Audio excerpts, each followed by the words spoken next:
As a runner, and I've been running for, well, we've all been running since we were babies, but as a runner, I've probably made every single one of these mistakes. So in today's video, I want to teach you 10 of the most common running mistakes that people make. So without any further ado, let's get right to it.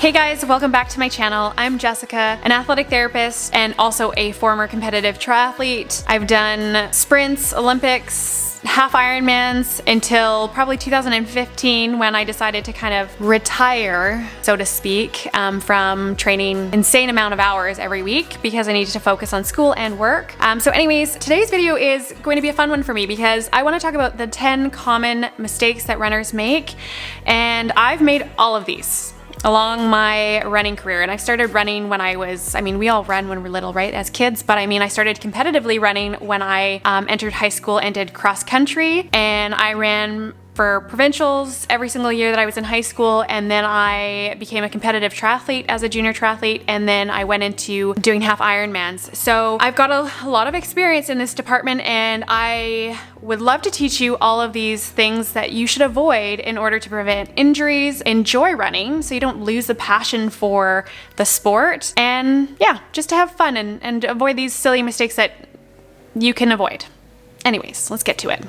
So let's start with the first one. So numero uno, not listening to your body when there is pain. So we're all guilty for this. You know, we go out for a run and we start to feel these aches and pains, and then we start to modify or compensate. Doing this is probably one of the biggest mistakes. And as a therapist, I always advocate for people to really listen to their body, and pain is the way for our body to signal that, hey, something's wrong, and not to push through it.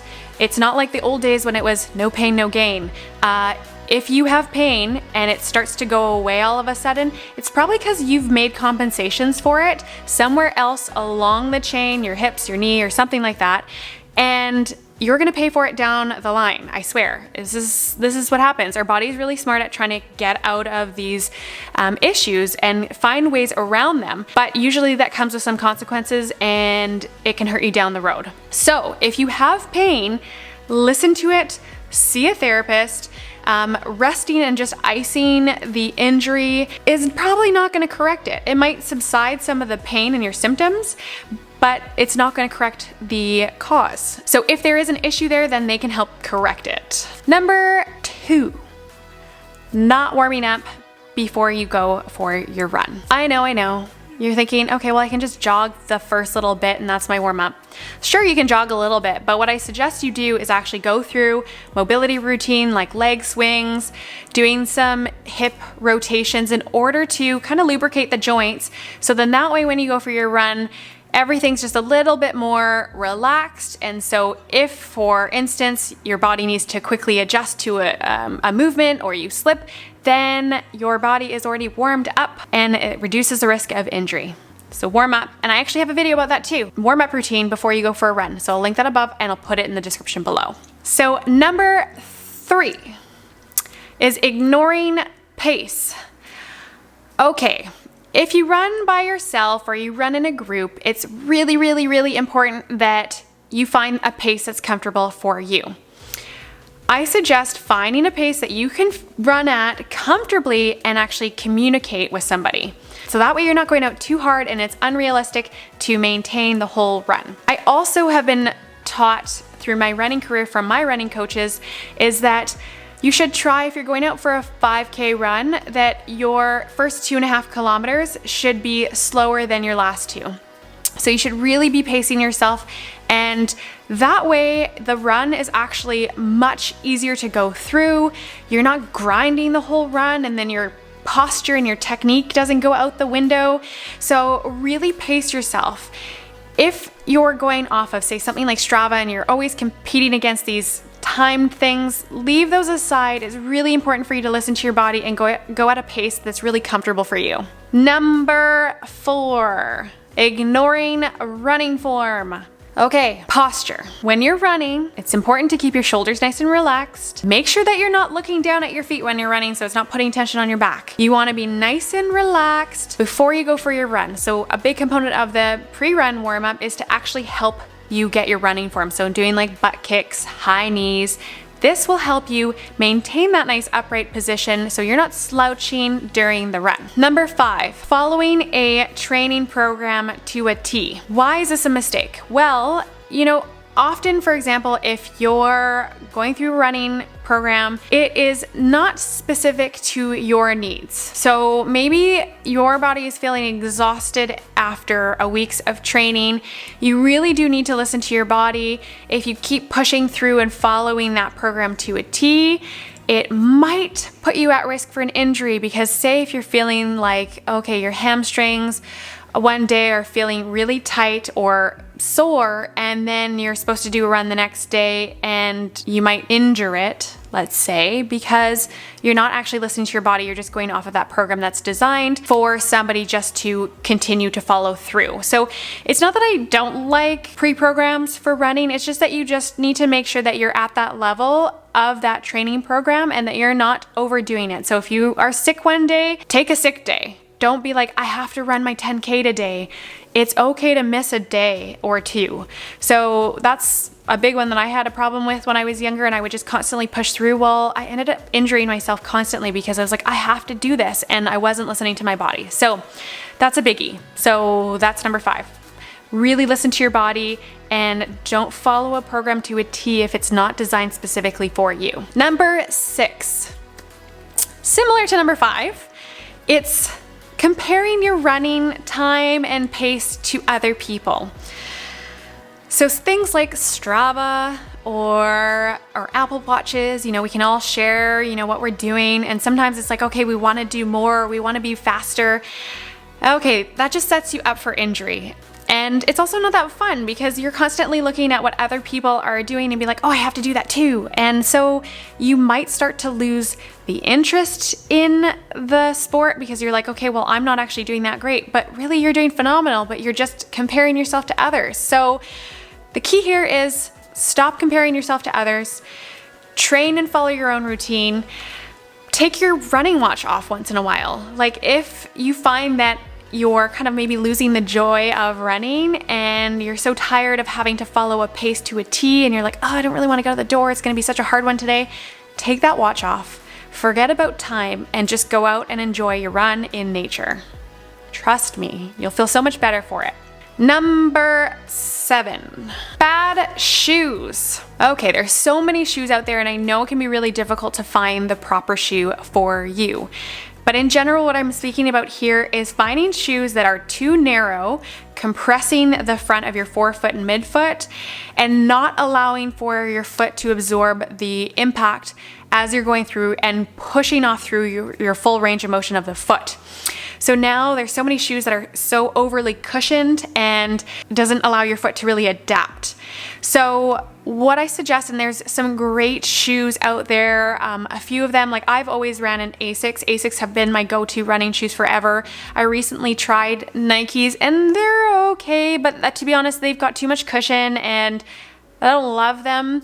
They were on sale and your girl likes a good deal, so I got them. But I'm probably not going to buy them again. There's shoes like Vivo Barefoot. I'm really looking forward to ordering a few pairs of those shoes because I've heard nothing but phenomenal things. They allow your feet to really splay so you can get a nice wide stance so they're not compressing your feet, and it allows you to go through the full range of motion of your foot. So that's fantastic. So important thing is finding good shoes that allow you to train those muscles that we seem to have forgotten about over the years. Number 8, having beaten up shoes. I know a ton of people out there, and including myself, have kept running shoes for far too long, and to the point where there's holes in the shoes or the soles are so flat that you can't even see any more of the tread. Really, if you're running and you're running regularly, you should switch your shoes in my opinion, every 5 to 6 months. If you're running a lot more, then maybe even sooner. So usually you should go through 2 to 3 pairs of shoes in a year if you are running constantly. Okay, so if you've got knee pain or hip pain and you haven't changed your shoes in over 6 months, I would suggest the first thing that you do is go get a new pair of running shoes. I was guilty of this myself. I kept shoes for way too long. My knees started to bug me, and I literally went to go buy some brand new shoes, and my pain in my knees were gone immediately. So it's not always the case, but a big component is our running shoes. If you're using them for a long time and you're not switching them out, you really need to make sure that you start doing that. Otherwise, you're gonna have other injuries down the road. So trust me, don't keep your old shoes. Find some new running shoes. And also, it's kind of fun when you find new running shoes. I'm sure you're all like this. I'm like this. It makes running way more fun, and we want to get out there because we want to use our new running shoes. Anyways, get new shoes. Number 9, not drinking enough water. I know we're all guilty of this. I'm guilty of this. I love my coffee. So what I suggest is that if you're not a big water drinker, the best way to start is to get up in the morning, and before you make your cup of coffee, get a glass of water, drink that first, and then that just starts you off on the right foot for the rest of the day. So making sure that you stay hydrated throughout the days is crucial for your running, and also if you go for long runs, it's really important that you start to take into account the mileage that you're doing and if you actually need to start taking water with you on the run. Number 10. Sitting too much, too long, too often. If you've got a 9-to-5 job and you have to sit at work, or most people now are working from home, and what I always recommend to clients and friends is that sit-stand desks now are becoming so much more affordable, and they're so helpful for those long days when we have to sit and work on the computer or do schoolwork or whatever it is.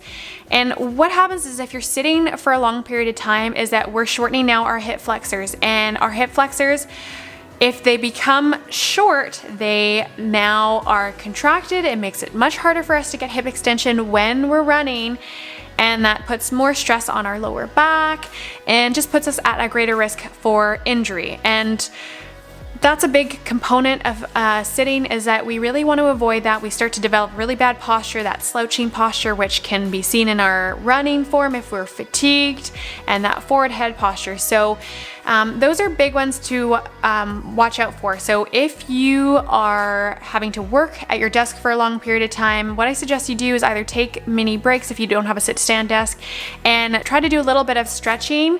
But if you're working from home now, I suggest you get a sit-stand desk. It's amazing. I just got one recently. It has made a huge difference in my posture and how my back feels at the end of the day. So this is a great addition if you can change things up and get a sit-stand desk. Or just not sit. Let's just face it, sitting's bad for us. Don't do it. So there you have the 10 most common running mistakes that runners make. And so I hope you found this video helpful. If you did, please give me a thumbs up, subscribe if you're not already, and hit that bell to get notified when I post weekly videos. All right guys, until next week, happy running!